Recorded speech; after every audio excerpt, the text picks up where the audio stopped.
Hello, everyone. It's Jenny and Laurie of Astropath. Once again, we're here today to talk about Taurus season. Before we get into it, please like our videos, follow us, subscribe, all those good things. Send us to your friends. So I am Laurie of astrolore.org. You can find me on all the social media, and you can also find me on Patreon, where you can be a patron of mine. And who are you, Jenny? Who am I? Who I'm are Jenny you? Date of hiddenpathastrology.com, and that is where you can find me. Go there to sign up for my weekly blog, to check out my free meditations that go along with each season. There'll be a new one put up there soon for Taurus season, which is what we're talking about today. Yeah, and that's essentially it. More things to come, but that's it, me in a nutshell. Yes. Okay, so we're here to talk about Taurus season, as we just said. What is this season all about? Let's talk about Taurus first. What's Taurus about? Taurus comes here in the northern hemisphere. Taurus comes at this kind of height of springtime. We're sort of done the initial, the Aries piece, the waking up to the fact that the season has shifted, but now the flowers start really popping. I think when I think of Taurus season, I think of flowers. What do you think of? Oh, Taurus is a nice, stable, grounded earth sign. So that's what I always think about. I mean, the image that kind of conjures is a plowed field where there's little green things starting to grow up, and it's like the excitement of new growth, and this is what's happening, and that there's going to be this bounty of food that's coming along at some point. So that's kind of the image I have. But it really, I guess in a word, I would just say this season's all about grounding, getting yourself nice and grounded internally. Yeah. Mm-hmm. Yeah, Taurus is, like you said, it is the fixed earth. It is stable. It is solid. Taurus wants to build something and build it and get it going. And I said I always think of flowers. When I think of Taurus season, I think of walking in the woods and seeing all the spring flowers and listening to the birds. And I think during this Taurus season, it is so important for us all to connect to nature. I think that's one of the most important things we can do during Taurus season is connect to nature. Go out, plant your garden, plow your fields, plant your garden, listen to the birds. Mm-hmm. Yeah. Yeah, and it's really no accident that Taurus comes after Aries, right? Because Aries is just so hot and fiery, and everything's like, move on, action, let's go, go, go, go, go. And then Taurus season is like, all right, everybody just slow down. Let's take a pause. Let's look at the results of the action, the concrete results of the actions that we took over the last few weeks. And it really gives you this moment to just drop into a more yin space, a calm space.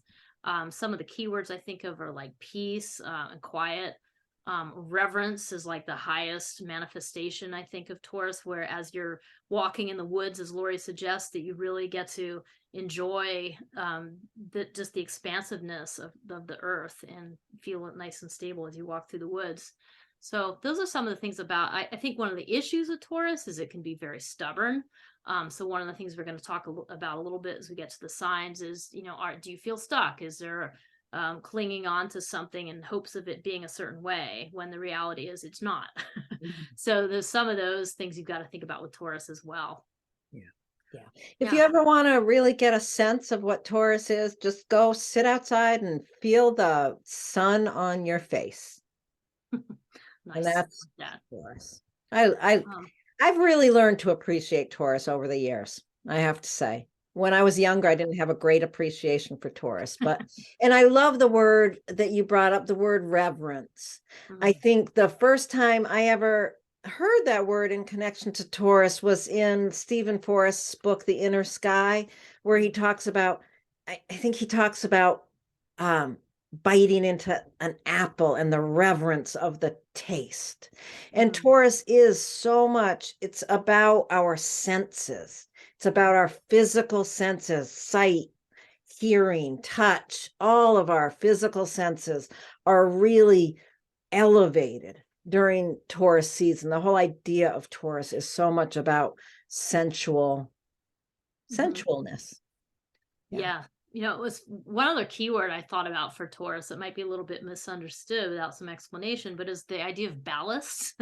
So if Mm. you're setting sail in a boat, you must have ballast so that you can keep balance in the boat, right? So you move the ballast around so that it helps everything keep moving. And I think that's one thing that is it's so helpful to have that. Yet, like, who wants to be told that they're ballast, right? Like if they're have a lot of Taurus in them, but it really is that idea of ballast, and that it's something that we need to have. And I don't know, I kind of like that. Yes, that's interesting. I've never thought about it that way, but that is a necessity, obviously. And it certainly makes sense with Taurus. Okay, so let's look at what the heck is going on during this period of time between when the sun enters Taurus on April 20th, early in the morning here in Eastern time, and between April 20th and May 21st, when the sun moves out of Taurus and into Gemini. What's this period of time? What's important in it? Let's take a look at that. Let's look. Yeah. Well, let's see. I mean, I think right away as the sun moves into Taurus, we have to remember we're coming off a new moon solar eclipse just 4 hours before the sun moves into Taurus. So that is a major shift. I mean, I keep thinking about, Aries being full tilt, gallopy, gallopy, gallopy, gallopy, and then all of a sudden it's like hit the brakes, and just pull, like, full stop with all of those things with that solar eclipse and moving into Taurus season. So it's kind of funny. I feel like it's like a jolt. It's like a quick stop where, you're kind of maybe thrown forwards a little bit before you can kind of rock back on your heels and be like, okay. So that's the beginning. That's what we're coming in on. The very next day, we have Mercury stationing retrograde, which just adds to that whole overall flavor of having to stop and slow down. Right. Yeah. And it's really interesting. I kind of love that we're getting this Mercury retrograde. I know a lot of people, if they haven't worked with it a lot or over a lot of time, really can struggle with the idea of Mercury retrograde as the positive thing that it is. I've learned over the years to just really welcome Mercury retrogrades, because they really do give us a chance to slow down our thinking, slow down our projects, all the stuff that we're moving forward with, and just get caught up, because we always are moving faster than we should be. In our culture, at least, we're always moving faster than we should be. And to have this Mercury retrograde happen right when the sun enters Taurus is so appropriate. It's like, okay, slow down, get caught up on all those projects. Mercury will be retrograde until May 14th. So, what you want to do as soon as you hear this video, you want to do your little list of all the things that you need to get caught up on, and really focus on that list during the period of time while Mercury's retrograde. I'll definitely will have something written up on my blog about that. So, check for that. The other thing, right before Mercury goes retrograde, just after the sun enters Taurus, the sun immediately squares Pluto. And I want to really think about that, because Pluto is right at 0 degrees of a fixed sign. Anytime a planet is entering one of the fixed signs, it's going to have to interact with Pluto right away. And that happens several times during this Taurus season, doesn't it? Yeah, it does. Yeah. Yeah. Yeah, I just want to add, I completely agree with you, Lori, about the Mercury retrograde. Like, and part of the issue with it is just that it's countercultural, as you said, like everything's like, we've really overvalued the external and the very active, achievement oriented way of being. And that retrograde gives us a chance to not do that. And I keep thinking about it as if you've done some project during Aries season. Like I was thinking about, like, maybe you built a boat, let's say, maybe you built a canoe or something like that. And then when the Mercury retrograde comes along, it's like, oh, I need to fix, there's a hole there and I need to kind of caulk the seam and I need to make it seaworthy. So it gives you this chance to go back and revisit the projects that you're working on, and then add some practical adjustment or make a repair or make some sort of shift that allows that thing to have a more tangible result and more effect in the real world. But I really like how the retrograde just asks you to step back and slow down. We all could use more of that. And it is interesting how Pluto comes into play as your brain, because it just brings in this necessity for, I mean, I know it's kind of a cliche, but for transformation, like it's this necessity of something has to shift. And that's what Pluto's doing when it sits at that gate, and it's kind of checking everybody as they come into the fixed sign, like each planet. So yeah. Do you want to talk more I about love that? how you said that. It's sitting at the gate. And in order to go into a fixed sign, that whatever planet is doing that has to engage with that whole power dynamic that Pluto's at that gate with a big demand. Yeah. It's not like Pluto's going to just wave you in. Pluto's going to require that you take some big action, really allow yourself to be transformed into a new way of being. And so it happens 3 times during this season. Do you want to, should we touch on that just a bit? Yeah. Yep. Yeah. Do you have those dates right at your fingertips? Yeah, I do. First, the sun obviously squares Pluto on the 20th, just, some hours after, not that long after, half an hour after noontime, really, on that same day that the sun entered Taurus. And then on May 16th, Jupiter goes into the fixed sign of Taurus as well. And on the 17th, immediately squares Pluto. And then on May 20th, Mars goes into Leo, and some hours later opposes Pluto. So we've got the sun, Jupiter, and Mars all having to work with that, getting through that gate and needing to deal with Pluto on its way. It's really interesting as you're saying that. I'm realizing that all 3 of those planets are quote unquote the masculine planets in charge of fire signs, and other signs too. But the sun, I mean, they're all fiery. The sun, Mars, Jupiter, they really kind of hold the so-called masculine energies in their courts, so to speak. So it's kind of like, hey, if you're going to show up here and be aggressive, like, that's not going to work. You're going to need to step back and look at some of your stuff and slow down, and before you're allowed in here. It's a little bit of that. And this isn't about male and female. This is about how you wield your external assertive energy.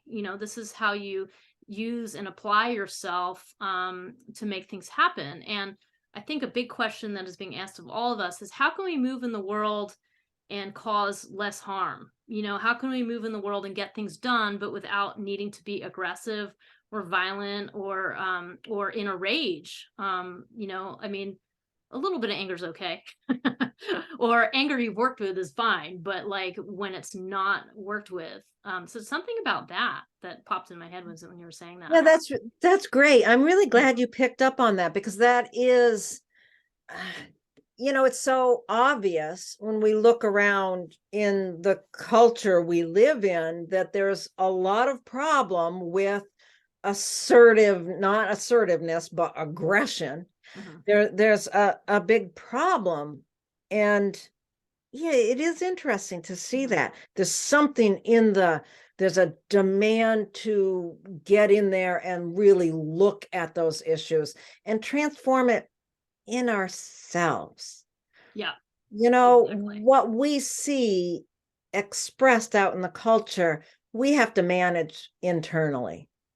And that's, we can look at these things from a big picture of the world, the culture, and then we can bring it into ourselves. So really doing some serious work on our own use of force and aggression.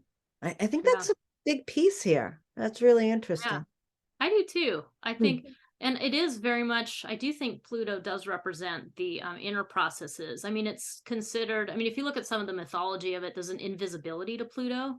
So it's hidden, it's tucked away. So it is the requirement of like, hey, what do I need to work with myself? What are my own patterns? What have I learned that needs to be transformed because it's not helpful? It's not helpful to anybody, let alone myself. And there is that idea too of the outer world is a reflection of the inner world and vice versa. So nobody gets off the hook. Everybody's got their own version of this. And that's what this is about. And that's what that really brings into play. So That's very interesting. Okay, so we've kind of identified those, and I want to give you those dates again, just so you can write it down if you missed that. So first, the Sun squares Pluto on April 20th, and then Jupiter squares Pluto on May 17th, and Mars opposes Pluto on May 20th. So just kind of, give it a couple of days, a day or so on each side, and pay attention to how those issues of transforming our assertive aggression, how you see that in the outside world and how you experience it in yourself. So from there, now we've talked about the Mercury retrograde, right? Yeah. And that pretty much covers that first chunk between the new moon eclipse and the first quarter square, right? Yeah, I think that, which is on April 27th. So yeah, that kind of checks the box on that week. Yeah. Once you move into the next week, we've mentioned Mars a little bit, but Mars is a funny planet this month. It only contacts outer planets, or at least those are the most important contacts, I should say. And Mars sextiles Uranus right there on April 29th, sort of kicking off those Mars contacts. And then later on, it goes on to trine Neptune, which is on the 15th. And then finally, we've already mentioned it, that Mars opposed Pluto on the 20th. So this just is showing us just the way we take action in the world, represented by Mars. It's kind of like running these checks against these bigger forces. First it sextiles Uranus, so it's kind of like looking at that, which can be about awakening or disruption or those sorts of things. The trine to Neptune is like treading water. It's sort of like, hey, I'm here and I'm fine and I'm not drowning. But there's not a lot of, it's just sort of there swimming in the current. Don't you think, Lori? That's kind of. Yeah, Mars and Neptune, when they come together, it is interesting because it sort of puts this dreamy edge, and especially because they're both in water signs at that point. There's just, treading water is a good way to think about it. But there's something kind of dreamy, and it can be a fun energy. Yeah. And I mean, it's just interesting. It's all so much water. So it's just sort of like bathe in it. Maybe that's the message. Like go to the hot springs that day. But yeah, it is interesting though, that the only major aspects that Mars makes are to those outer planets. So it's sort of asking us to look at and consider, on the larger look at the culture, to look at and consider how those Mars issues are working and functioning in the culture. Yeah, and I think the Mars opposition to Pluto is quite interesting too, because we haven't had any oppositions in a while. All of the energies have been clustered together in one quadrant, or pretty much, of the chart for a while now. And this is the first opposition other than a full moon than we've had in quite some time. And oppositions that may be fairly challenging with Mars opposed Pluto, but it's also grants perspective. I mean, the two these two powerhouse energies looking across at each other. But in the scheme of things, I mean, Pluto is kind of like, nope, I mean, there's a little bit of that aspect to Pluto being the more the powerhouse in the two. So anyway, that's kind of it for the Mars contacts until we get to the full moon, which is kind of the next piece. Is there anything else you wanted to add about Mars, Lori? Well, when we get down to where it goes into Leo, we'll have more to say about it there. But for keeping kind of 1 week after another, let's get back to where we were. Yeah. Which was, you started out talking about that Mars sextile Uranus on the 29th. So then we go into May. Yeah. pretty much. Yeah, you hit the midpoint of the Mercury retrograde season. You have a Venus Neptune square, which, you know, it is what it is, kind of. It's a kind of a dreamy, that's a great Yeah. day for, I look at It is that what and I it think, isn't. you know, with Venus in Gemini and Neptune in Pisces in a square aspect there on May 4th, yeah, that's a great time to, I don't know, write poetry or something. Yes. Or paint a Enough. picture. It's a dreamy kind of energy. It's, you know, it's a square, so we might think of it as a difficulty or a challenge, but really with Neptune and Venus, a challenge isn't very challenging. Mhm. It's more You the know, challenge around seeing clearly, but if you don't expect to see clearly, then you're fine. So, right, right, you know, right. Yeah, yeah. and it kind of comes right before that full moon, which is our lunar eclipse. Okay, before we talk about that, let's just mention quickly, and I don't want to dwell on it, but Pluto does go retrograde on May 1st. Oh yeah. So it is getting ready. Yeah, so it's going retrograde. And if you have any planets right there at around very close to 0 degrees of any fixed sign, you're gonna really, that's just deepening focus in that area. Yeah, and it's gonna go back to Capricorn. So this is just our first little, you know, toes dipping into Aquarius. There's still some unfinished business in Capricorn that won't be resolved for, you know, Couple well, will years. be resolved next couple of years. So Yeah. yeah. So Okay. then, yes, now I'm back down. I'm sorry, I kind of pulled you backwards, but there we come to that next eclipse. Mm-hmm. Yeah, and that's a lunar eclipse in Scorpio. It's interesting because the new moon solar eclipse was Aries. Now we're at a full moon lunar eclipse that pairs with it in Scorpio. So we'll be doing a video about that. For now, one interesting thing is those are both Mars ruled signs. So you're seeing a theme here. We've now 3 times talked about the way that we're working with that active external energy and the way in which it needs to be transformed. That solar eclipse brings in lunar eclipse brings in yet another message around that kind of inner look. But we'll get more into that at that video, unless there's anything you want to add, Lori. No, I just noticed that eclipse is happening. Sorry to be personal here, but that eclipse is happening exactly conjunct my Saturn Oh, interesting. and square my sun. Yeah. All right, we'll have to talk about that. I mean, what that's about. That's pretty interesting. Interesting. Anyway, All right. moving right along. Next day, Venus goes into Cancer, so that's nice. Venus, you know, Venus is going to enjoy being in Cancer. It tends to like it. So you have that as a major shift, and then Sun conjuncts Uranus on the 9th. That's a start of a big new cycle. And that's happening in Taurus, and that's kind of where, as much as we want to talk about Taurus being calm and, you know, all these things, there's been a major disruption to Taurus for a while now with Uranus there, and there's some way that we are being asked to awaken in that area of life and as a culture globally. I just always think about awakening to the reality of our planet and what our planet needs, and this is our home and all of those types of things. But what do you think about with the Sun conjunction to that? Well, you know, I always think that conjunctions to me are the most important aspects Mhm. because they do begin a cycle. So every year, once a year, the sun comes and conjuncts with Uranus, and it is okay, wake the hell up to what is needed. Yeah, for our planet. You think about all the things that Taurus is ruled by Venus. So it's a very, you know, it's about women, and it's about the planet, and it's about the earth. It's about all of that sensual Taurus stuff. And like you said, there's been, with Uranus moving through Taurus, it's a difficult placement because Taurus wants to be steady and Uranus is like, no, we're gonna, you know, create this disruption. So I think of that as just, you know, it's the start of a new cycle of waking us up. Mm-hmm. And whatever house it falls in your chart, this is a new opportunity on May 9th.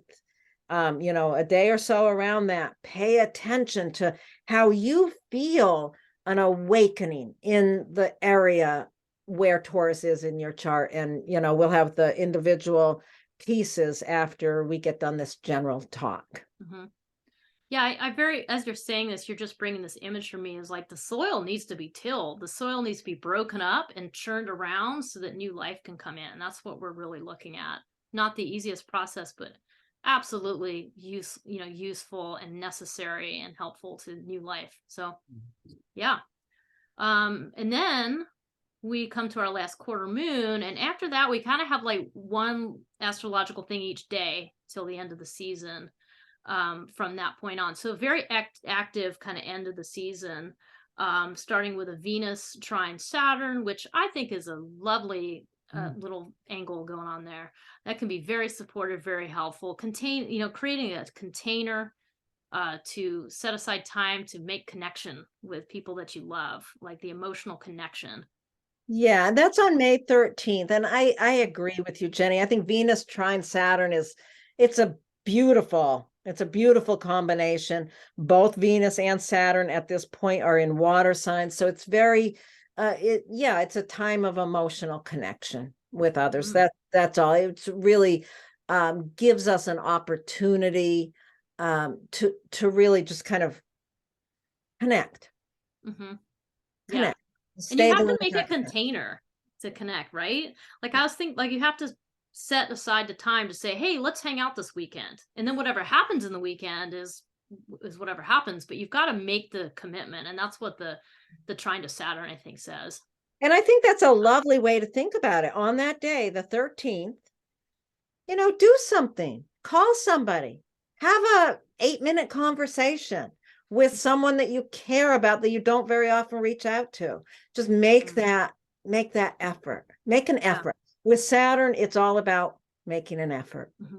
But should be right there at your fingertips with a trine, which is really nice.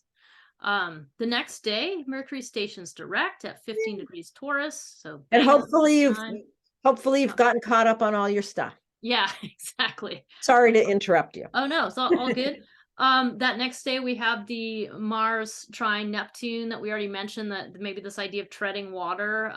But not that it's a bad thing. It's just just don't expect results in that time. But again, part of this whole conversation is around not being super focused on results all the time. So, so that's part of that. The very next day, we have Jupiter going into Taurus. So that's May 16th. We have Jupiter going to Taurus. And who is Jupiter going to meet as soon as it tries to get through the door, Lori? Pluto. So Jupiter's been in Aries, and Jupiter is considered the great benefic. It spends approximately a year in each sign because it's a 12-year cycle. So as it moves into Taurus, it really brings this expansive energy. Once it gets through the gate of Pluto, it's going to really allow some expansiveness in that area of your life. And,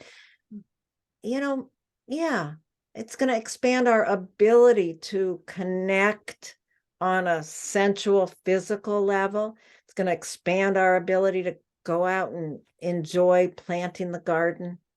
I love Jupiter in Taurus. It's it's really nice. Yeah, it's really, I just feel like go and lie down in the sun. Like we don't lie down on the earth very much, and do it. It's so great when you do it. Absorb this. As you say that, I just imagine laying on the ground, absorbing the earth and the sun, and just really being aware of your body in that position. That's a really powerful, it sends chills through me. I'm ready to run out the door right now. I know. It sounds pretty good. It does. Yeah, except that the very next day, Jupiter is going to run into Pluto. So there's that question around transforming, shifting, what's happening, like what's Pluto demanding of Jupiter, right, when it enters the gate. And I mean, on another level, that is a measure of prominence. Like the Jupiter-Pluto connection is often, I don't know, just we might see big shifts that day. I don't really know, but it's something that can show up in a very prominent way on the cultural level. So that's, I think, that last period of time, That happens on May 17th. And Mhm. then it's only a few days later on May 20th that Mars opposes Pluto. In that Yeah. period of time, yeah, watch the Mhm. news. I think there's going to be things happening. Yeah, it's yeah. And then as far as the season, we have a couple sextiles, the 18th and 19th, sextile Neptune, Mercury sextile Saturn. Those are pretty fleeting. Those are just little opportunities. And then we arrive at the new moon in Taurus, which is now coming at the very end of seasons. So we will have that is a shift from what we've been dealing with, where we have this new moon focus at the end, which to me just kind of drives home the Taurus message. It's Mhm. just sort of like, all right, you really need to be grounded and stable before we head into Gemini season, which only comes a couple days later. Yeah. So, yeah. And then right after that, the very next day after that is when Mars goes into Leo. Yeah. And So then rings the Mars is, Pluto bell. yeah, Yeah. and then rings the Pluto bell. Yeah. Exactly. So Mars going into Leo, Mars has been in Cancer Hmm. ever since it left Gemini, where it was for such a long time during that retrograde. What was it from I mean Mars was in Gemini from last August until January. I'm losing March my date. 25th. March 25th. It's like, Yeah. oh, come Yeah. on. Yeah, Yeah. it was retrograde from the end of October till the middle of January.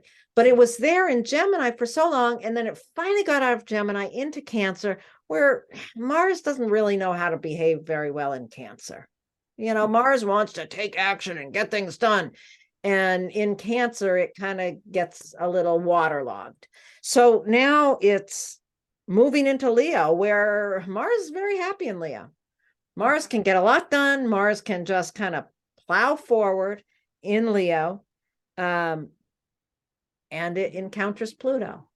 So the actions that it Yep. takes are going to be really determined by this power dynamic in the outer world. And Yeah. on a personal level, it's going to really be ready to take action once it manages the power dynamic in whatever house Pluto is in your chart. Yeah. I know this. I mean, Leo can be such a joyful and generous sign. And also it also can be self-centered and self-absorbed. So it's just interesting because normally with Mars going to Leo, it's like, all right, things are starting to lighten up, like we're getting ready for summer in the northern hemisphere. But there's this need for Mars to kind of really grapple with, but what's the more serious side of Leo? There is a serious side to Leo in the sense that, like, Leo's responsible for warming everybody. Leo's like this big bonfire that everybody comes around and, gathers around and has conversations around. And it's like, I mean, I wouldn't say it's like totally serious, but it's very necessary to have that that energy as part of all the things that we do. So Mars is going to be in Leo, but then it's going to have to, again, deal with that Pluto perspective, which is like, this can't just be for you, can't just be self-absorbed. You've got to be willing to share and to open up your perspective to include a larger group or to think about bigger concepts, right? That's really interesting. I love how you just said that. Yeah, absolutely. I think that's really, really significant. Huh. That feels very significant that Leo can be so self-absorbed. And with Pluto having to get through that gate, in order to get through that gate in a healthy, positive way, you've got to kind of let go of that selfish side of it. Yeah, I mean, I do think the Pluto stuff brings in this Huh. need to deal with your ego. And I mean, I do mean ego in the spiritual sense, not in the psychological sense. So in other words, like the stuff that you try to cling to that is keeping you from growing, And so there is this need to be like, oh, I got to get rid of this attitude or this behavior or this something that isn't working and is holding me back and it's keeping me in a selfish space instead of a more generous space. So I really do think of Pluto as like the ticket checker at the gate and gonna be the bouncer if you if you don't like step up in some way. It's pretty interesting. I love that. I love thinking of it that way. That's great. Okay, I think All right. we've come to the end of it because the sun then the very next day on the 21st, the sun enters Gemini and Taurus season is past. All right. Okay. Are we ready to move on? Yes. Okay. Okay, Jenny, we are now ready to take a look at how this Taurus season is going to impact individuals. So we're going to start out looking at those of you who have Aries rising. And the focus here, the Taurus focus, is in your second house. So how are you going to think about that, Jenny? Well, I think it's kind of interesting because I guess what I've been thinking with Aries rising, there's been so much activity in your first house, a forward motion, go, go, go. And then now you get to slow down and pause, right?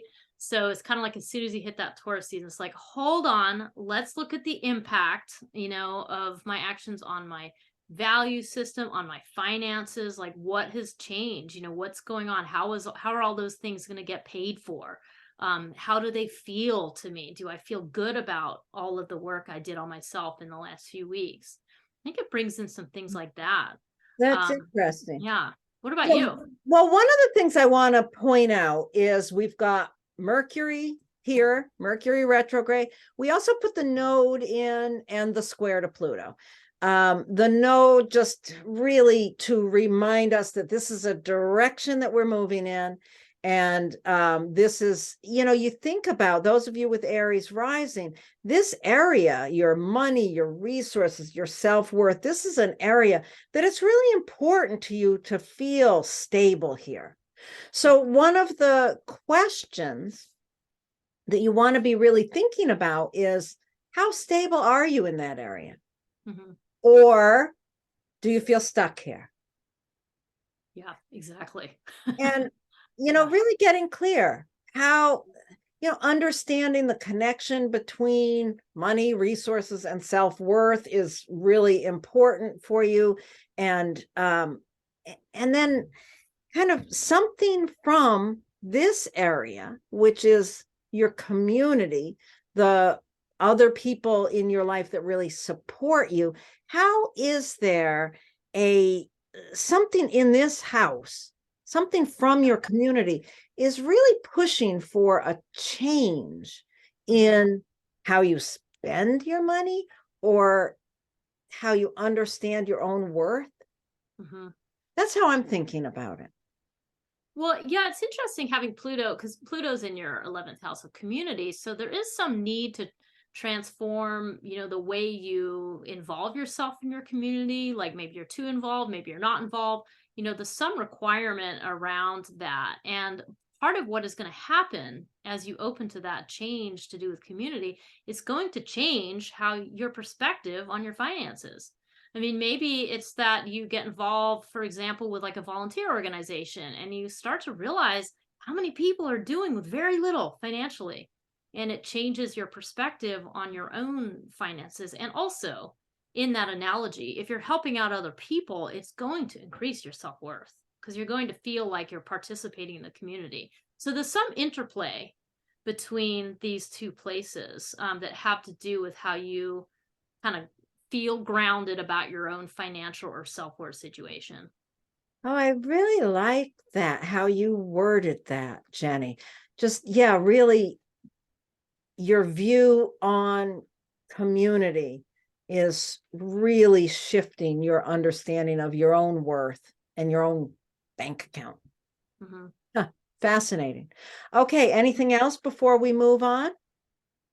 No, I think, well, you're going to get that Mercury retrograde period to really work with that. I did want to just mention that because we didn't. Yeah, that's right. Yeah. Yeah. So this is during that 3-week period of time, which is from April 21st to May 14th. During that period of time, you're going to be really working on your own understanding of your bank account. Maybe you had to file an extension on your taxes and you need to be working on that. Something around that is also relevant, rethinking, reworking on something in that area. Yeah, Okay. just like how you said that. Yep, like reviewing your finances. So great. No, that was it. I think we're good here. Okay, so now for those of you with Taurus rising, the focus is very personal. You are really, really looking at yourself in a lot of ways, and asking about that issue of stability. How stable is your personality? How stable is how you show up in the world? Or are you really stuck? I mean, those are the two sides of Taurus. Is this an area of solid stability? Is this an area where you're stuck? And you've been bringing in, Jenny, how the fact that we've just gone from all the Aries to the Taurus. How would you think of that connection? Well, I think it is during Aries season for Taurus rising, there's a lot of behind the scenes, kind of like, who am I? How do I fit? How do I work with the collective? There's probably some subconscious patterns that have been trying to, rear their heads, so that you can see them. And now when you move into Taurus season, it's almost like you can pull those things out and set them on the table and go, oh, okay. And you can see how those sort of subconscious patterns are just simply part of who you are. And now you can integrate them into your very Taurus self because you're Taurus rising. So I think it's a nice opportunity to kind of have a more understanding about your image, your overall direction in life, that you are a Taurus person. So you are here to help bring stability and a sense of groundedness to things in life. And as Lori, as you're saying, I mean, I do think it's, and then that other question of like, or are you stuck? Do you need a change? Does something need to get refreshed?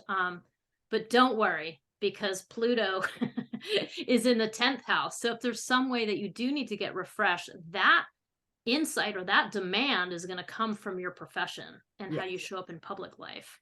Yes. So, Your profession or your reputation, there's something in your profession, something in the greater outer world, how you show up in your job or reputation, that's really getting you to rethink and pushing you into, pushing you from being stuck yeah. as well. And with that Mercury doing the retrograde at the same time and the North Node there, this is such an important area, really considering how you show up in the world and allowing how you show up in the world to be changed by your job or your career or something that happens in that area of your life. There's going to be a shift here. Yeah, Pluto is applying pressure. And with Taurus rising, these are the two most powerful houses in the whole chart. Just period for anybody. The first and the 10th house, very important. So it is really interesting. There is a pressure being applied. And I just keep thinking about, well, what does that mean? Well, that's like, the pressure of the earth on a lump of coal to make it change into a diamond. I mean, it's that kind of pressure and demand that's being placed on the Taurus personality here with Taurus rising. So this is a very important time of your life.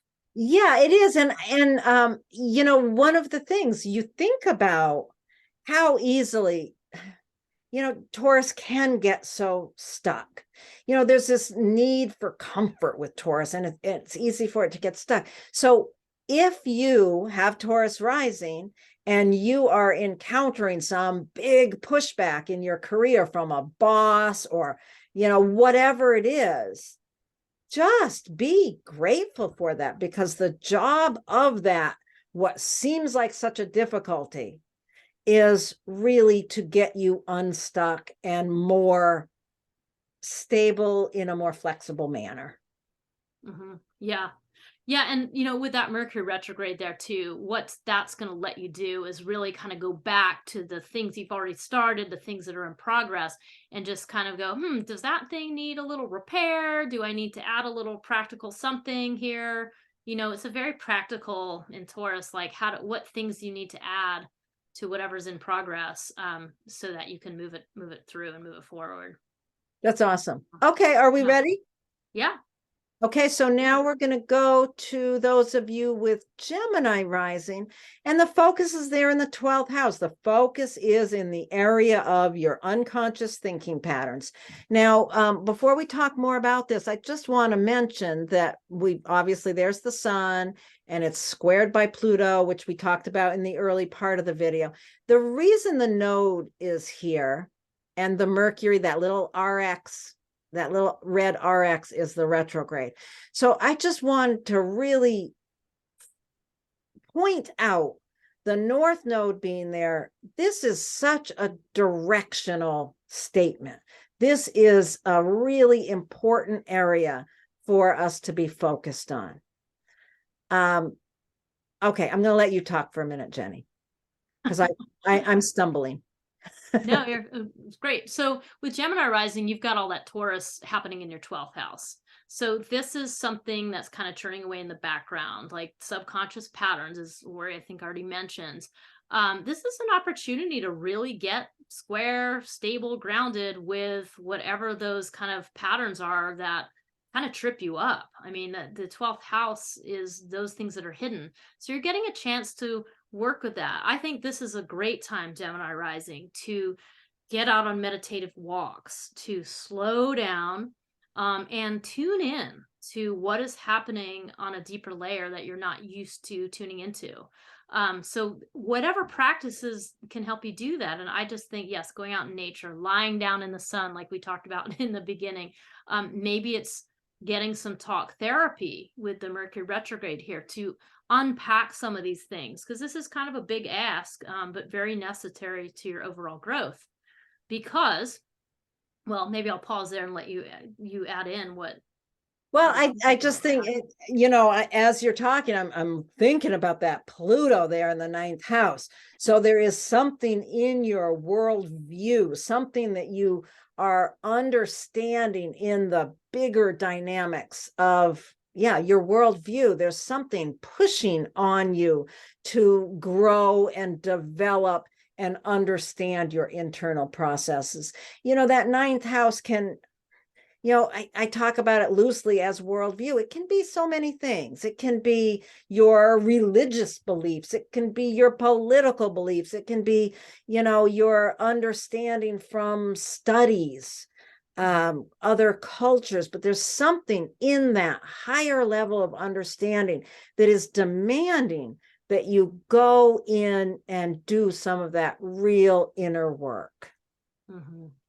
Yeah, there's some pressure being applied. I like to think of these two houses as two members of the learning houses, where you're here to learn in these houses. So there's the wisdom to be gained in the 9th house from transforming your worldview, like the ability to think critically, to make your own mind up based on your experiences that you have with other people or in other cultures, or if you're going to university, let's say. So I really like how these work together, and that the dealing of your own stuff that Pluto's demanding that you work with is really a huge source of wisdom. And that's what's coming up here. But you're not going to be let off the hook. You have to do the work. But there is just a massive opportunity for learning and propelling you into a whole new level of your life. So yeah, I love that. I think that Pluto there in the 9th house just brings up images of, if you're traveling, something makes you aware that you have to change some of these internal patterns of your mind. Or if you're educating yourself in some way, there is something that you are learning that is pushing you to develop a different pattern in your internal self. And then, Mercury retrograde there. Yeah, go back, do the work. Mm-hmm. Yeah, and just assess yourself. Do you feel stable? Do you feel stuck? These are the things you want to think about with the Taurus lens, and aim for grounding. Aim for inner grounding. Okay. All right. Good enough. We're going to go on to those of you with Cancer rising.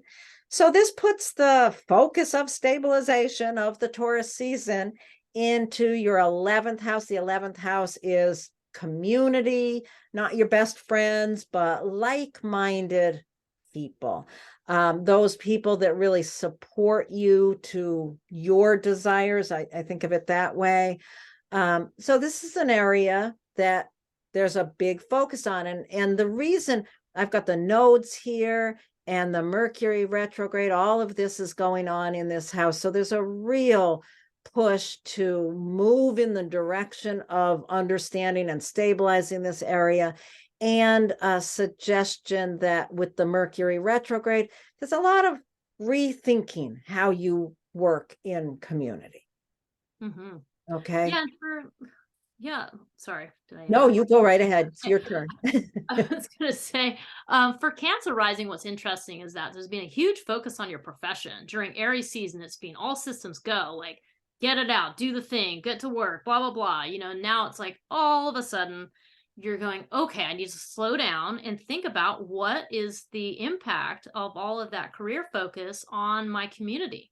What is it doing? What do I need to slow down and look at? Like, what are the results of those actions, not just for you personally, but for the community that is around you? So that's part of it.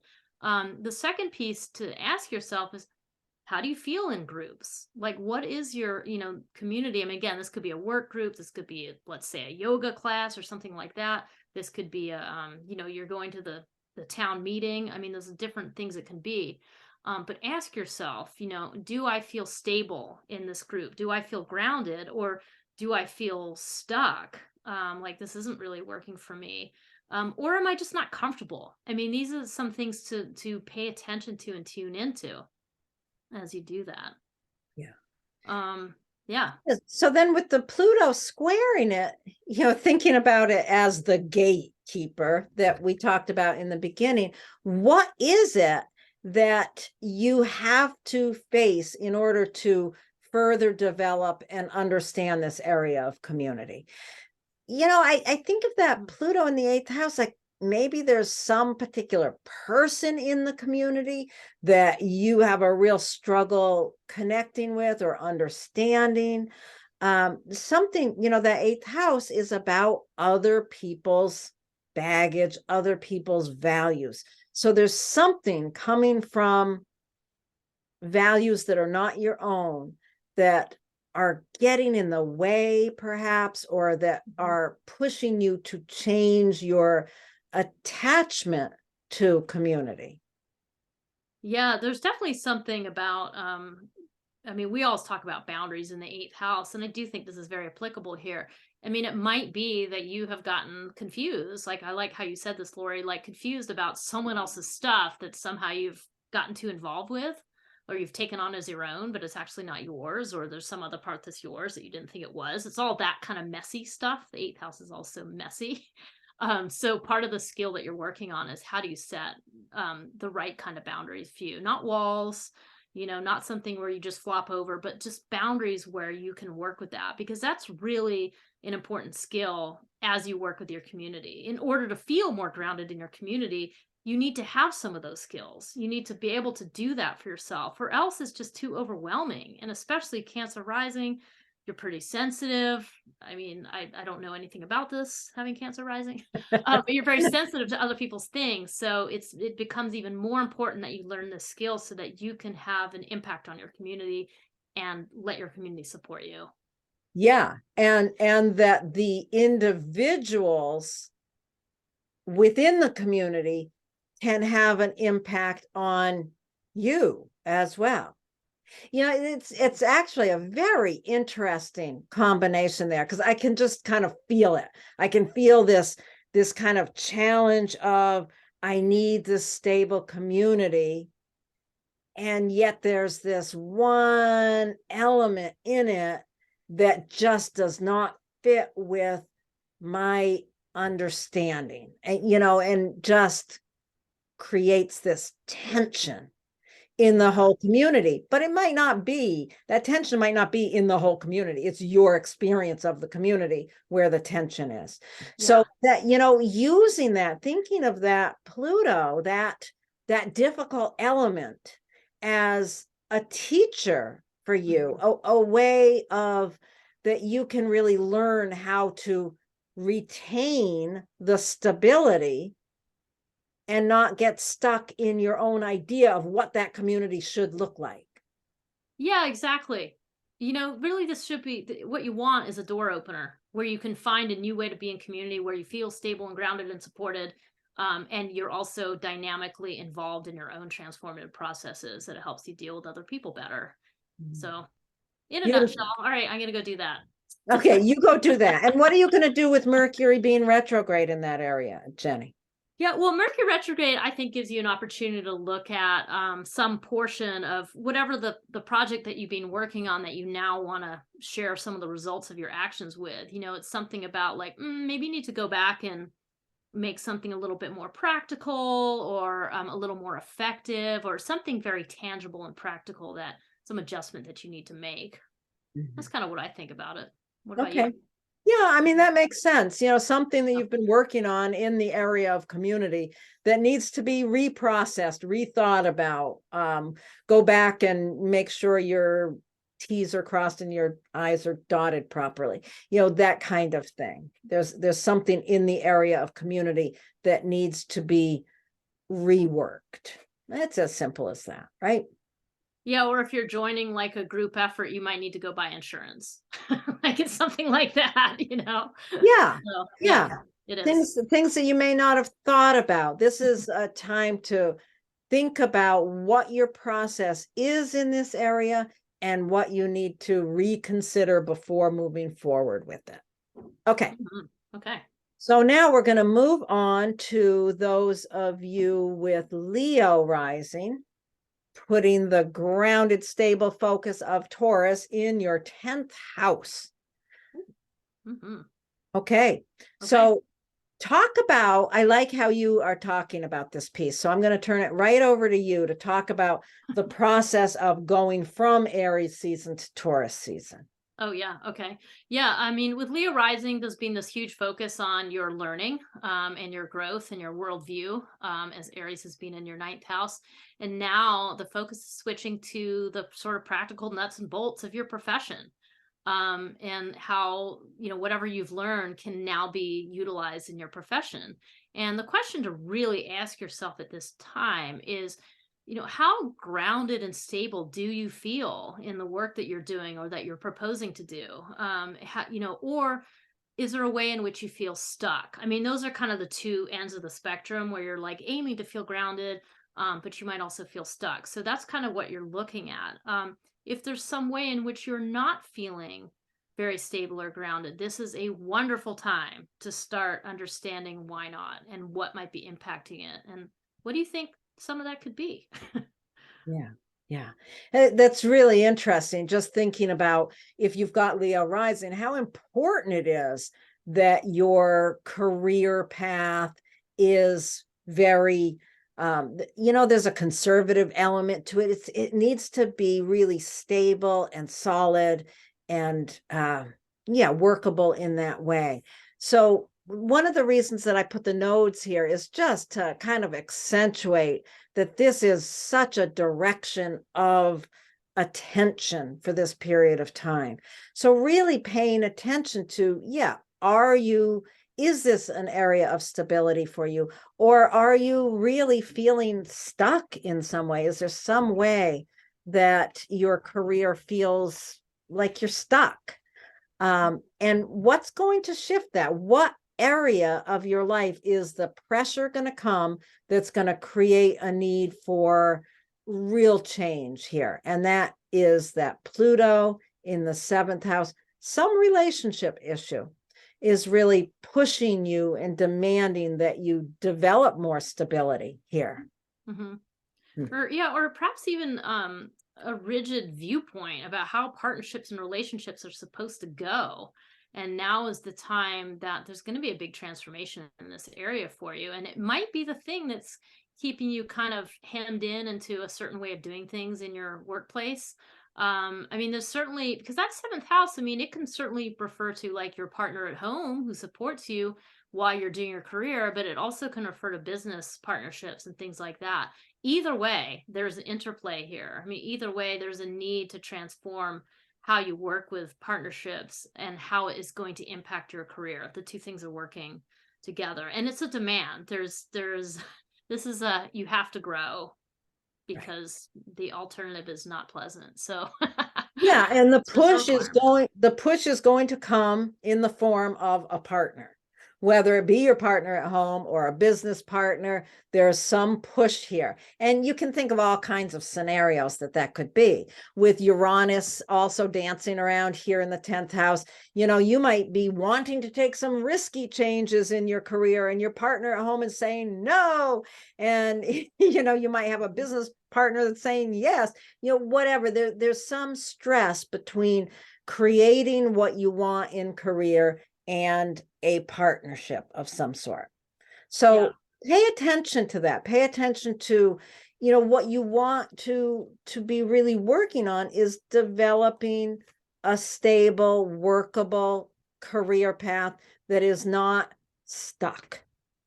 Yeah. You just want to make sure it's not stuck. And with Mercury doing its retrograde here during this period of time, it's a time to stop and slow down and consider what needs to be redone, what you've already moved through that you need to reconsider or make some changes in.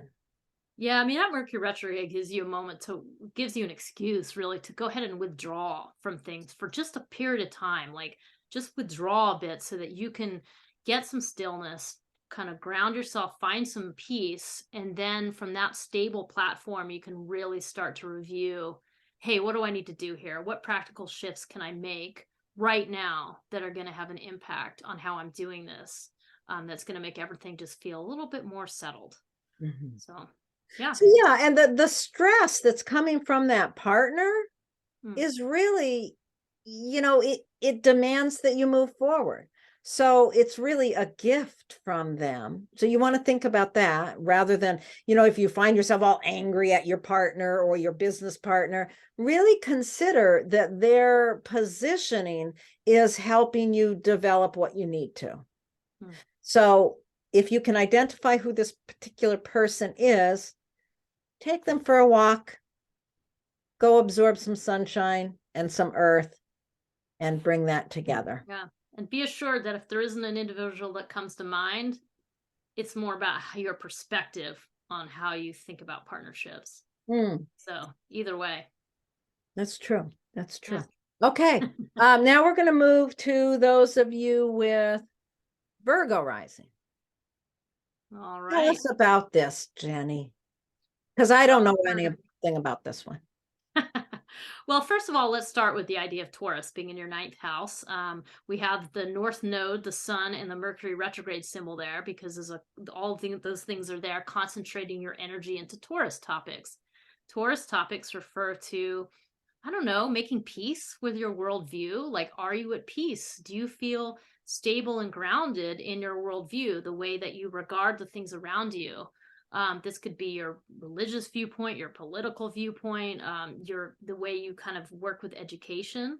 The other thing that you're going to need to be extra careful with, Virgo rising here, I think, is being stuck. Is your worldview dogmatic? Has it become stuck? Is it the same old, and you haven't tried to freshen it up a little bit? Because Taurus can totally be a stick in the mud. And then the 9th house, you're going to want to check in with that. You're going to want to know, is that what I'm doing? Right. I mean, that's kind of where I go with it. Absolutely. And my mind is also going to the fact that we're just coming off Aries season. So there's been so much kind of action, you know, figuring out how you respond to other people's opinions, and then moving into the 9th house, it's kind of like you've kind of grappled with other people's belief systems, and now you've got to really solidify your own worldview. Yeah, and it's a little bit of like the fruits of your labors, you know, the labor that you put in these last few weeks in that 8th house. Well, now you get to see, like, you know, have I let that new understanding of other people's stuff in? Is it forming one of the stones of my bedrock of my viewpoint? you know, is and which ones do you need to kind of be part of the new foundation, you know? And with Pluto It's in the sixth fascinating. house, you know, yeah. Did you have a comment about that? Sorry. Oh no, just on a personal level, it's just fascinating to me how that works, how I have spent the past month really grappling with other people's ideas about these big world topics. And as it's moving here, it's like, okay, now let's really determine what's true for me. Nice. Yeah. Yeah. Yeah. Yeah. Because I mean, there's a little bit of a pressure cooker here too with Pluto in that sixth house. And what that's sort of saying is, hey, you know what? You're going to have to change some of your routines and practices that have to do with your worldview. They work together.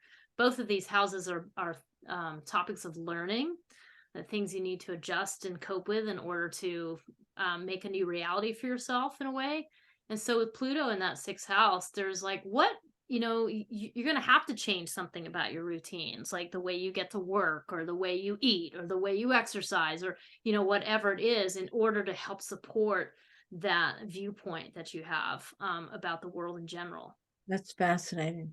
And then with the Mercury retrograde, yeah, I mean, it's more of the same. This is a period of time while Mercury is retrograde that you really have to go back and consider, you know, what you're doing in that area and what you want to revisit and reconsider what is that story that of your bigger ideas. Mm-hmm. Yeah, pretty interesting. So definitely some Yeah. transformational potential in, well, basically your work life and your daily habits. Yeah. So, Yeah. Very interesting. Okay. So we're going to go on now to those of you with Libra rising. Here we've got the focus of the Sun, Mercury retrograde, and the nodal axis. There's other planets in there as well, but we just kind of put these here. The node as, you know, I just want to point out how important it is to focus in this area. And the North Node always gives us a direction for focus. So this is the eighth house is about other people's values, other people's beliefs that may be very different from our own. As we talk about a lot, this is an area where we really develop boundaries. So this is an area where you want to really consider how stable you are in how you navigate other people's baggage, so to speak. yeah, I think it's quite interesting with Libra rising because Libra rising is such a, it implies a life direction around wanting harmony, wanting peace, wanting things to be copacetic socially. And what's interesting is this is not a very quiet time. I mean, Taurus in your eighth house is really bringing up, I mean, this is very much how do you stand stable in the face of other people's stuff, like other people's stuff that they want to throw at you. I think it's an interesting, it's a growth thing for a Libra rising, really. And coming off the heels of Aries season, there was a huge focus around something difficult or fiery, perhaps in your relationships, or very action oriented. And now you're coming off of that and having to look within and just determine, hey, you know, where are my boundaries with this? Like, how am I handling this? Like, what do I need to do to cope with, you know, this? Maybe there's a contentious issue in the relationship or something. But those are some of the things it's bringing up. Yeah, it's interesting. The eighth house is such a fascinating area. And I think it's important to, yeah, I talk about it as other people's values, but it's also shared resources, shared values, you know, everything from inheritance and, you know, how we share money and resources with other people is in there as well. So you want to really look at your situation, those of you with Libra rising, and consider, yeah, how stable are you in your ability to navigate other people's stuff and shared stuff? Or are you feeling really stuck there? Is there some issue there that's just got you tied up in knots? And being tied up in knots in the eighth house is not a happy place. Yeah. So and with Mercury retrograde, you want to really look at the boundaries that you have already set and think about how they might need to be tweaked and readjusted and reworked on. And then the pressure and the stress is coming from the fifth house. That could be your children. It could be your creativity. Somehow something in your creative life is pushing you to restabilize that area. I was also thinking this one could also play a little bit in reverse, where you're in this pressure cooker of like having to deal with other people's stuff, and all you want is peace and quiet, and you can't quite find it. So what do you need to do? You need to let off the steam in your creative pursuits.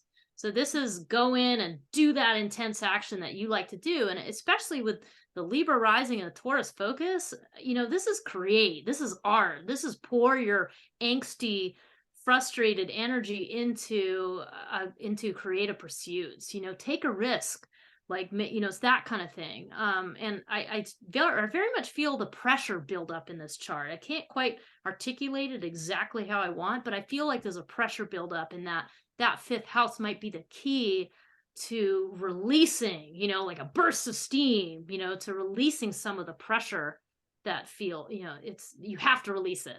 So that's kind of what comes to my mind. Yeah, finding a healthy outlet. Yeah. The fifth house is an interesting area because it's really about how we give of ourselves most directly. And we talk about it a lot as creativity. It could also be some issue with children or with other love connections. There could be a pressure there from how you give love, maybe putting some pressure on the stability you want to create in how you're sharing issues with others. I can think of all kinds of ways that might be playing out. There's some funny themes too, I think, again, with Libra rising, where there's a tendency with such a Venus focus to, like, especially in this Taurus season, to want to give oneself away, to kind of want to just give oneself into whatever the relationship is in question, whether it's the children relationship or something else, or the one that you're bumping into other people's baggage with. So there's something about that. And I think, there's tension around that. And I think that would be the cautionary tale, is to, you got to work to stand your ground. You've got to work with that Venus energy that Taurus energy to get super grounded as best you can in the face of other people's things. So, yeah, without getting stuck. I mean, that's the thing with that Taurus in that eighth house, is you really need to understand boundaries. And I think there's a lot of misunderstanding about what boundaries mean. And I think for those of you with Libra rising, it's really, really important that you be very, very clear that boundaries are about how you will respond, not how other people will act, because none of us can control how anybody else acts. Nice. That's good, Lord. And this eighth house is about other people, how you navigate other people's stuff. Yeah. So you can't control that. All you can do is navigate it from your own perspective. So getting really clear, not about what you demand other people do, but how you are going to respond. Yeah. And I think there's something really important in getting clear about that, focusing on that with the Mercury retrograde in that area. Think about how you've been doing things and how you need to kind of rewrite the story of your boundaries and how you navigate other people's stuff. I think it's funny. It's a funny one to talk about it, isn't it? Because Pluto does bring into play the possibility of some, of self-knowledge. You've got to have some better understanding of yourself. I mean, that's why, the eighth house is about other people's stuff, as we're saying, but you have to understand yourself to a degree in order to understand where the boundary needs to sit. So there's this requirement for self-knowledge as part of it. And with Pluto coming in from the fifth house, it might also say is like, just put yourself in some more fun contexts, in order to see and learn more about yourself, because fifth house is generally more playful, but with Pluto in it, there's a much deeper layer of what you're learning from that, or what it's asking you to do. So, and I think there's also one other piece that I want to add here, that these two houses in relationship to each other can also have a very sexual component. That fifth house, it's how we give love, just like out of the gate, how we give love. And that eighth house, people, I don't know, I think of it as the fifth house is where fun sex comes from. And the eighth house is where we have to deal with other people's baggage around our sexuality. These two areas are both very connected to our sexuality and how we navigate that. So, there could be something around that is involved here. Really developing, bringing more passion to a relationship could help support that stability and maybe shake up some of the stuckness in that area. So really consider the sexual component as well. Yeah, very important.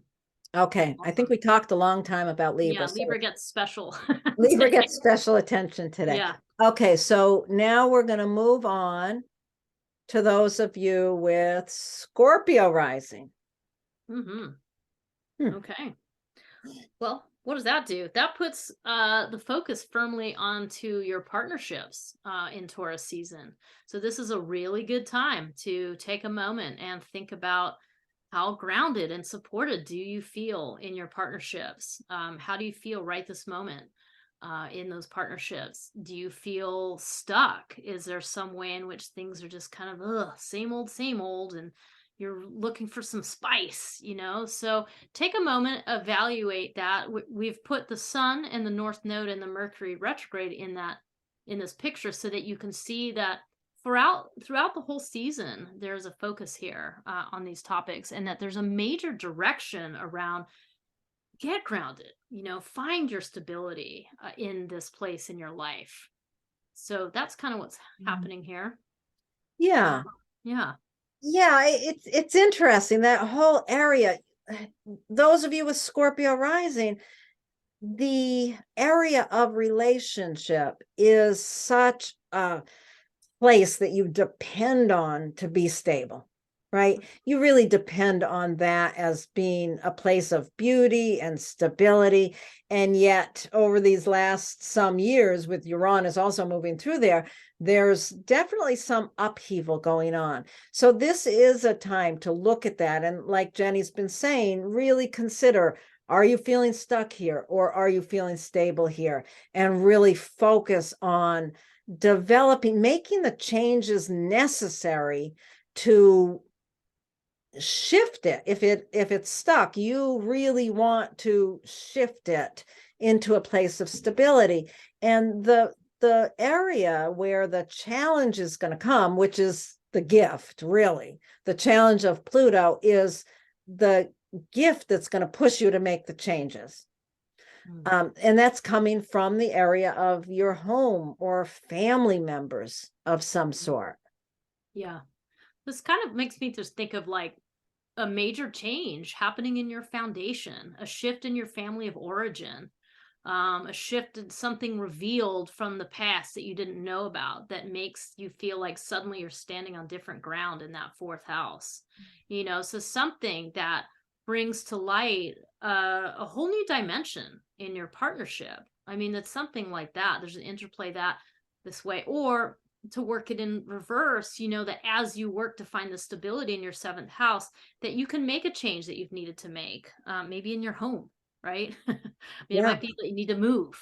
It brings in those kinds of things, but there's an interplay between these two areas of your life that are both contributing to an enormous amount of growth for you. And then the key piece is find that peace, PEAC, in your partnerships. That's what you're looking for, that Taurus sense of reverence for the partners that you share space with.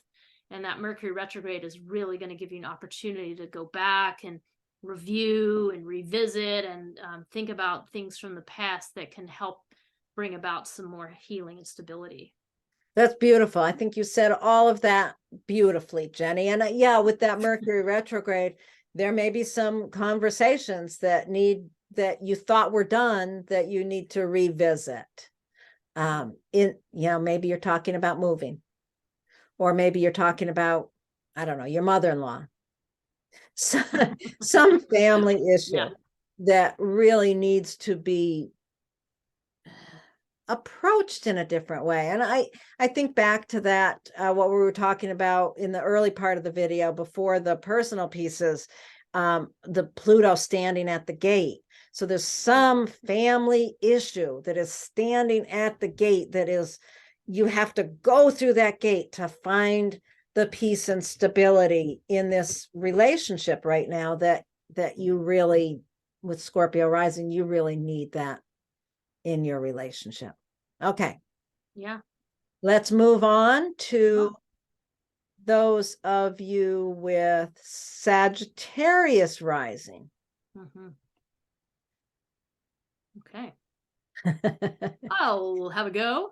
Let's see. So Sagittarius rising, this puts the attention firmly into the area of your life that refers to your routines and your practices. These are all the things that you do to support your best health. So your eating habits, your sleeping habits, your exercise, like your meditation practice, how you get yourself to work, all of those sorts of topics are a major focus. And the way you want to focus on these Sagittarius rising is, do they bring you the stability that you need? Do they support everything else about your life? I mean, that's really in a nutshell the question, is the question here. How do these practices support your life? The other end of it is thinking about, are you stuck? Do you need to change something up? Does something need to be different in order to allow more kind of fresh new growth, yet stability at the same time? So that's a lot of what's happening here. Yeah, I think that's pretty clear. And with the Mercury retrograde, you want to really consider, what have you tried in the past to support your health, to support those routines? Do you need to go back and revisit whatever, your meditation practice? Maybe you need to change that up in some way, or go back and just revitalize it in some way. Is there a way in which your dietary practices need to be rethought about? Or maybe you need to get a cat. Yes. Another thing I'm thinking about too here with Sagittarius rising is that during Aries season, there's so much focus and action and heat around your creative pursuits, or perhaps something to do with, the way you play in life, or to do with your children or something like that. Though I tend to think of more of these like really, I don't know, performative arts or something like that in this area. And now it's time to kind of look at the results of all of that action that you took in that area of your life. And maybe it's that you need to incorporate some of those things you learned into a more routine space, so that you make sure you're continuing to, maybe it's something you're doing with one of your children that you want to keep doing now, or maybe it's a creative pursuit that you want to make sure you do every week because it's so supportive of your health. So those are things to think about as well during this time. I love that, Jenny. I think that's so powerful to think of it that way. You've been really developing some, as you're saying it, I think of some creative project that you got all excited about, and then it moves in here and it's like, okay, well, now you've gotten all that done, and now you can actually sit down and put the paint on the canvas, and really make that a daily part of your life. That's really beautiful. And then the stress here, we talked about earlier, the Pluto standing at the gate. What is it that Pluto has to say here? And Pluto is here in the third house. Something in your some way in which you need to use your voice to help stabilize that? Yeah, I think of it as a couple directions. One is, yeah, exactly what you're saying. Like maybe this is where you need to like stand your ground and Yeah. announce to your people, like, this is what I need to do now. I need to communicate this. I'm communicating a need, and you need to transform the way that you're willing or not willing to stand up for yourself in using your voice. Um, the other thing, I mean, the other thing this could do is, I mean, the third house is interesting because it's kind of the area of life that refers to your basic learning. So there might be something else, something kind of fundamental that you need to go back and learn in order to incorporate a new routine. I mean, it could be something to do, a scholarly something that you need to read up on, or maybe you want to learn a new skill. Like I was thinking about, or I don't know, maybe it's like, yeah, I don't know, like jumping rope or something. It sounds so silly, but it was just this idea of like learning something rudimentary that you could now incorporate into a regular practice. Yeah, and one of the things that I was thinking of is incorporating words into your pursuits. Right. I was back to I'm still stuck on that person who developed all these ideas, and then they started putting the paint to the canvas. So incorporating words somehow. I was just thinking, some more communicative piece has to be a part of this daily practice. Yeah. You could also say, what's getting in the way of that daily routine practice? It could be a sibling or a neighbor that is driving you crazy. And there could be a person identified with that third house, which would be those kind of, neighbors or siblings, that could be that you need to deal with on a daily basis to support that stabilization of your routines. Okay. Yeah. Another way to think about it too, just quick, would be something like, your car breaks down, which is your mode of transport, which is a third house thing. Now you got to figure out a new way to get to work. And maybe it's something that maybe you're able to, try out an e-bike or something like that and get this whole new way of doing a routine that is better for your health. I mean, there's a number of different ways to look at it. It's just another example. But there's something relationship between these two parts of your life that needs to be transformed, and all of it is in the name of finding more peace and groundedness in the way you conduct yourself on a day-to-day basis. Right, exactly. So that's, the basic thing to take away from this is that those two areas of your life are working together.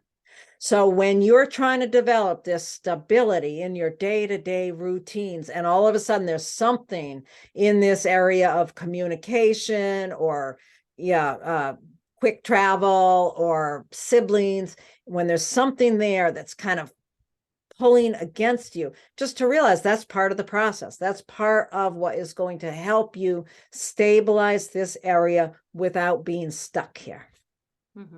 Okay. Great. Now we're going to move on to those of you with Capricorn rising, and this puts the basic focus here of Taurus in your fifth house, the fifth house being the area of creativity, the area, I think of the fifth house very much as it's where we give of ourselves most generously. We really give of ourselves here. And we've got here the sun, Mercury retrograde, the North Node. There's other stuff in here as well, but I really wanted to focus on the nodes, because this is an area of focus, and wherever the North Node is an area of focus. So we want to really, really pay attention to how do you feel about your creativity? How do you feel about how you give of yourself? Children can also be a part of this area as well, and love affair type relationships can be a part of this area. So are you feeling stable and solid in those relationships and in your creativity, or are you feeling really stuck? That's the question to ask. Yeah. It's funny too. I think just keep thinking with Capricorn rising, there's somewhat of a seriousness and a stoicism about the way you navigate the world. And then you have this like Taurus, which is this very stable, earthy entity in this very expressive area of life. And there's a little bit of a paradox there.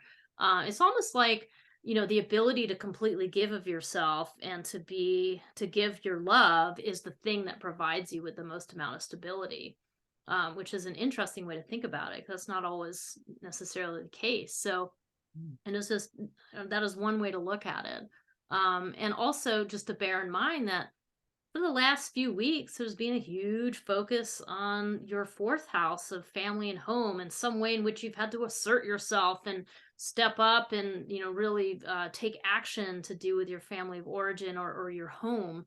And now you're kind of moving into this more like an opportunity to enjoy the fruits of your labors and maybe sit back and relax and find some stability in this more creative area of life. It's kind of a funny But before you can juxtaposition. get to that stability in that creative area of your life, you are having to go through that gate and deal with that transformative energy that's coming from the area of your second house. So this could be, I think of this as it could be around finances. It could be a challenge in your finances that really impacts how your creative endeavors work. Mhm. Sorry, Yeah. my cat just jumped up here and scared me. Yeah. I think Pluto in the second house also brings in question around your energy reserves, and your value system. So, I mean, there's maybe ways in which those needs to change, or maybe you have a little bit less energy, so you're having to get more efficient with how you use your creative energy. It's really dealing with personal resources and being able to look at, how is this changing? How does this area need to change? And how does it impact my ability to give of myself? And just to give love, essentially. You know what I was thinking as you're saying that, I'm sorry, I was a little distracted because my cat was distracting me. But one of the thoughts that came up for me is thinking about that fifth house as creativity. And thinking about someone who has this incredible idea of a creative project, but they can't friggin' afford it. Right. There's a money concern that's like that. As we talked about Pluto being at the gate, and you've got to go through that gate. So maybe the fact that you don't have the money to go buy all the things that would make this creative project easy, that you can really look at that as an opportunity to get more creative, to find a way around that. Maybe you don't need those expensive products that you thought you needed to make this creative thing. Yeah. I like Or, that. yeah. Yeah. Yeah. And you could think of that in any of the ways, think about children with the fifth house. And, you might not have the money to buy them all the things that the culture tells you have to have for your child, but you can really use this opportunity to get more creative, get unstuck on feeling like it always has to be a certain way. And Yeah. that could really, in reverse, that could really help support your own self-worth. Yeah.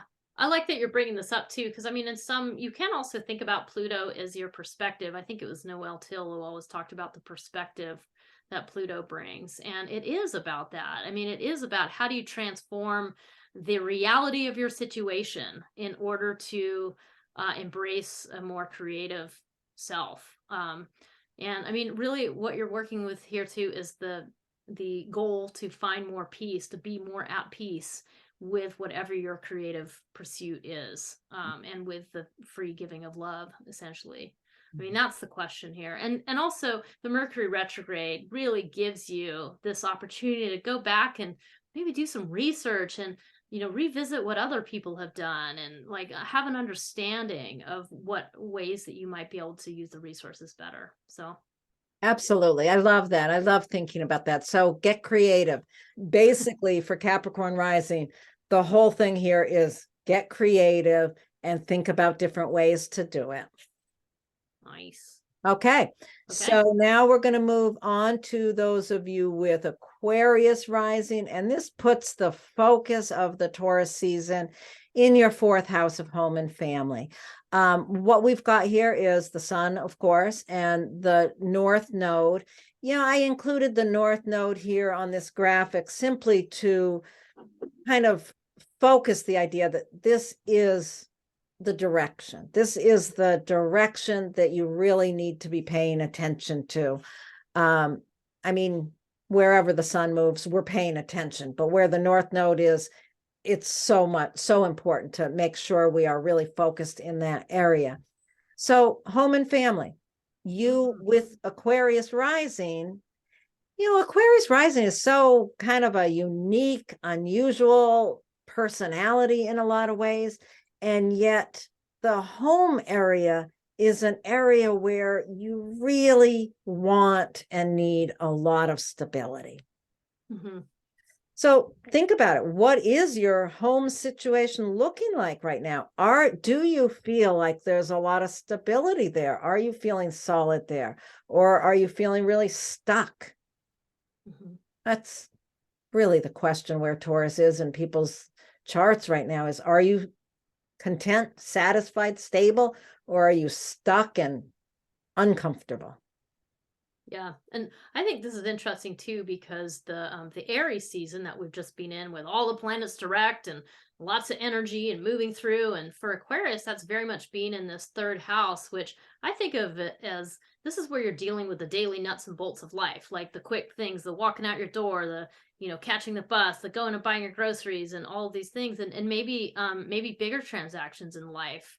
Like maybe that was a time that you went through and you had to pay your taxes, and now maybe you've done something like bought a house, like something that's changing your daily life, and then now you kind of get to go, wait a minute, where are my roots, where's my foundation? I've just been whirling around like a crazy person doing all these things, and now you just get a moment to kind of sit down, as we talked about earlier, lie down in the sun and pause and give yourself a moment just to feel your body and to feel this very foundational piece, which is what the 4th house represents. I mean, the 4th house is also your inner roots and your inner foundation. So you're getting a chance to kind of lay down for a minute, hit a pause, and then kind of suss out that foundation and make sure it's as sturdy as you want it to be, and make sure it's not sort of, like you said, like stuck or holding you in one place in a way that you don't want. Because there's an incredible transformation going on for Aquarius rising, right? I mean, you've got Pluto just moving into your 1st house. Yeah. That's a big one. And you want to also, I just want to point out before we talk too much about Pluto, that with Mercury retrograde there, you want to really think about the conversations that you've been having with your family members. There's something that needs to be revisited in your communication, in your understanding of your family or the root core, your ancestral line. Perhaps there's some revisiting of some ideas in that area. And yeah, about that Pluto just having moved into your 1st house, that incredible transformation of your personality and how that is impacting your home and family. There's a gate you need to walk through there in order to have that stability in your home and family. I mean, if you've got Taurus in your 4th house and you really need and want this stable home life, how is that those people that live in your stable home life with you, how are they responding to this transformation of you? And that's a real navigation here. Yeah. I mean, it does kind of bring in the other symbolism of the need for you to be, as grounded and as calm internally as you can be, like to work with your own stuff, to feel a sense of grounding within yourself. I think is really important. I mean, that's the more psychological meaning of the 4th house. And I think it's very important here because you know, there is a lot of change coming up. I mean, there's a lot of change for all of us, but with Aquarius rising, you really have this major change agent in how you show up in the world. So I just think it's extra important to have that sense of quiet solidity inside yourself, for you. So It's so interesting thinking about Pluto going into someone's first house and how that will always impact the home and family. And at this point in time, you really see that impact. yeah, very plain. Very, very strongly. And your home and family has to be very solid and stable in order to accept and welcome this transformation of your personality that's going on. And if you're stuck, if your home and family is an area where you're stuck and things aren't working, then this transformation of you is going to unstick it one way or another, right? Yeah. Yeah. Yeah. Okay. Are we ready? Yeah. Okay, let's move on to those of you with Pisces. Have at it, Jenny. Pisces. Okay, Pisces. So for you, this Taurus season is bringing into question the area of life which represents communication, in a nutshell. So really what we're looking at is how grounded do you feel in the way that you communicate? Do you feel supported by your own communications? Like, do you feel like you have a good job, like you do a good job with your voice? Do you speak for what you need? Does it help stabilize you? On the other hand, you might want to think about, gosh, what are some ways I communicate that don't serve me, that I feel kind of stuck and I want to do something different about the way I interact with people because something's just not quite right. So those are kind of the two bookends of what you want to look at. Like, do I feel grounded? Do I feel stuck in regards to my, really, it's like your daily habits and your, but the way that you communicate as you navigate everything in your life. In a daily sense. So there's a lot of focus there. That's the fundamental question you want to ask yourself. And this does come hot on the heels of an Aries season that had to do with your money and your values. So there's been a lot of action and energy and attention focused maybe on your finances or how you feel about yourself. And then now you're getting a chance to kind of pause and slow down and revisit this idea of grounding. So it's interesting. I have in thinking about Taurus in the third house, there's, you know, in the whole idea of archetypes, I remember reading lists of archetypes for different signs. And one of the things with Taurus is the silent one. So having Taurus in that third house, I think that being stuck with our voice could very much be just not being able to speak up. You know, I think that could be a real issue, you know, obviously depending on a million other things in the chart. But with Taurus there, the words have to would need to be chosen very purposefully in order to maintain this state of calm. So it's interesting to think about what that house really says when the focus here is on communication. So how do you communicate? Do you, you know, and one of the ways that I think with Pisces rising, and, you know, Pisces just being such a mystical sign in many ways, some of the ways of communication here would be through other senses. You know, not necessarily the articulated voice, but the touch on the shoulder. You know, obviously you want to surround yourself with people that understand other ways of communicating. And maybe I'm going off on an odd tangent, but I think it's really important, those of you with Pisces rising, to consider, what does communication mean to you? And how do you best communicate? And with Mercury retrograde in that area, you know, it just deepens that conversation and that really getting clear about what communication means to you. Yeah, I really like how you brought in the idea of silence, though, because I think that is you know, we kind of overlook that. And there's so much going on in body language, you know, let alone sort of vibes and empathetic forms of communication. So I do think that is really, really interesting to think about that. And it kind of brought up for me that whole idea of like before something comes out of your mouth, like asking yourself those questions, like, is it true? You know, is it kind? Is it necessary? And then that last question, is it better than silence? You know, I mean, these are, if only we could all run our communications through those filters, what a different place we'd be in. And I think we might be more willing to slow down and listen to each other, because there's that whole listening end of who cares if you communicate if nobody's listening, right? So listening is so important. So it does kind of bring in a lot of those things into this question. And I see a mountaineer cat. Yeah. Oh, he's a crazy one. Yeah, that's really fascinating. That it really is an interesting way to think about this, and particularly with Pisces rising, because you do have that understanding of the intangible. Yeah. So yeah, communication, I think, is probably a whole different ball game for people with Pisces rising. It's interesting to think about. And then with the challenge coming from the internal unconscious mind. Yeah. The Pluto squaring all that, that brings in a really interesting piece, doesn't it? Because it brings in this much deeper layer. Because the third house is kind of like, it's not shallow, but it's shallowish. Like you're thinking about your interface with the immediate environment.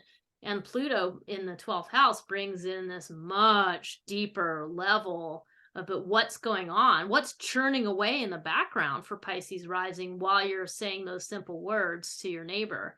Like there's a lot going on there. And there's a pressure around your subconscious patterns that maybe play into how you communicate, and you're getting an opportunity to kind of look at those and be forced really to confront that to some degree. Yeah, confronting a transformation in your internal understanding of your patterns, kind of working with that will really allow your communications to be more, to have more clarity with your communications while stabilizing them without going silent. Mm-hmm. You know, I mean, silence is a great thing. And if you can, but most people need conversation. Yeah. Well, it's a funny, there's an interplay because the 12th house is the house of isolation. It's a place where you go for retreat or there's other things too, but just essentially that idea of isolation. And yet you're also being asked to communicate, right? So you can't be totally in isolation. And then with Pisces rising, I think there is a need for a retreat anyway as a personality, because your lens of through which the world comes, it's sensitive and it's thin. So there is a need for rest and retreat, because this you can easily get overstimulated. So Pluto's really bringing in some questions, like maybe it's about that you need to take more retreat in order to find that peace and sense of quiet that the Taurus season is representing. So yeah, that's fascinating. Are we all set? Do you think that's about all we need to say for Pisces rising? I think so. Yeah, I think so. So okay. Take advantage of that Mercury retrograde to revisit your habits and patterns and find some peace. Yeah, I think with the Mercury retrograde, what I just thought was, you know, if you're working on written projects, you know, because written is probably more comfortable than speaking with Taurus there, because you can write in silence. Okay. So there may be some written project that this internal process is requiring you to revisit. So I'm just thinking about that. That's nice. Absolutely fascinating. I love that. Yeah, it's an interesting one for those of you with Pisces rising. Have a great time with it. Yeah. Okay. Right. I think we did everything we needed to do, Jenny. Thank you. Thank you for watching, and thank you, Lori. Yes, we will do this again soon. Ta-ta. Bye.